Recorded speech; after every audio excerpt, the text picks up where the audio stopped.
দিবসের হাকডাক আর বাস্তবতার মধ্যে অনেক ফারাক।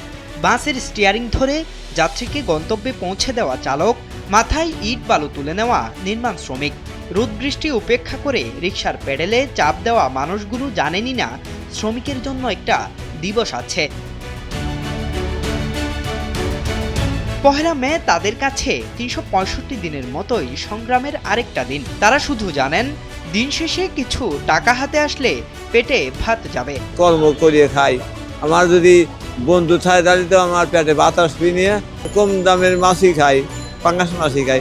যেদিন বন্ধু থাকবো এদিনকে আমার ২০০০ টাকা দিবেন, তাকে দিবেন না।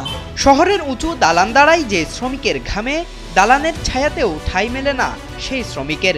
নির্মম শোনা গেলেও এটাই বাস্তবতা। শ্রমিকভাবে দিবস এটা কবে বা কোন মাসে কোন তারিখে হয় এটা আমার জানা নাই। আমরা তো দিন মজুরি দিন কামাই করে ভাত খাই। আগের কোনো আন্দোলন কোনো শ্রমিক নাই। আজ পোয়ালে কামাই করি, আজ হলে ঘুমাই, আবার আজ পোয়ালে কামাই করি।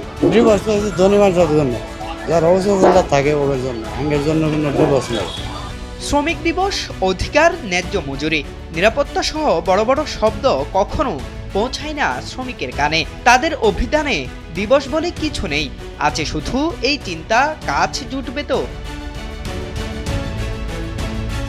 পহেলা মে শুধু আনুষ্ঠানিকতা নাকি সত্যিকারের পরিবর্তনের অঙ্গীকার, প্রশ্নটা থেকেই যায়। শ্রমিকের অধিকার, নিরাপত্তা আর সম্মান নিশ্চিত না হলে এই দিবস কি শুধুই প্রতীক হয়ে থাকবে? জাহেদুল ইসলাম আরিফ, সময়ের আলো, ঢাকা।